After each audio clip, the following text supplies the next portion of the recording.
Jacobabad district jail अमलदारनि मुबैना तौर corruption ऐं भतो वसूली करण लॻा। वारसन जूं दाहूं इन हवाले सां वधीक तफ़सील ॾियण लाइ असां सां लाइन ते मौजूदु आहे जेकबाबाद मां CN न्यूज़ जो रिपोर्टर जमील गुलसईम। जी जमील, छा तफ़सील आहिनि? जी, जेकाबाद जे डिस्ट्रिक्ट जेल में उते जेका आहे रिश्वत जी बाज़ार गरम आहे। कैदियुनि जेके उते मौजूदु आहिनि डिस्ट्रिक्ट जेल में, उन्हनि जा जेके वारिस ईंदा आहिनि उन्हनि जी मुलाक़ात करण लाइ पोइ उन्हनि खां जेका आहे त रिश्वत जेका आहे तलब कई वेंदी आहे। ऐं कैदियुनि जे जेके वारिस आहिनि उन्हनि खां रिश्वत वठी करे पोइ उते अंदरि वञी उन्हनि खां माड़ी मुलाक़ात जेको आहे त करायो वेंदो आहे। माड़ी मुलाक़ात जी जेका आहे त 1200 खां वठी जेको आहे 1500 रुपए ताईं जेको आहे त उते उन्हनि रेट मुक़ररु कयो आहे।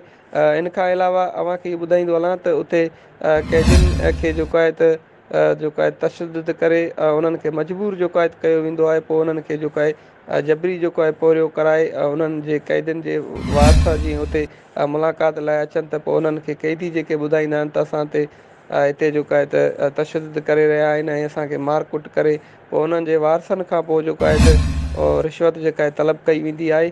जेल खां ॿियनि जेके इंतिज़ामिया आहिनि उन्हनि खां मुतालबो कयो आहे त जेल जे ख़िलाफ़ु जेका आहे कार्रवाई करे ऐं बहितरीनु जेके आहिनि त जेल में ईमानदार जेके पुलिस ऑफिसर मुक़ररु कया वञनि त जीअं कैदियुनि जे वारसनि खे जीअं जेको आहे मुलाक़ात लाइ खां रिश्वत तलब न कई वञे। जी महिरबानी जमील, तफ़सीलनि खां आगाह करण जे लाइ। वधीक ख़बरुनि ऐं अपडेट्स जे लाइ असांजे चैनल खे सब्सक्राइब कयो ऐं हा, बेल आइकन खे प्रेस करणु न विसारिजो त जीअं असांजी हर नई अचण वारी वीडियो तव्हां ताईं पहुचे।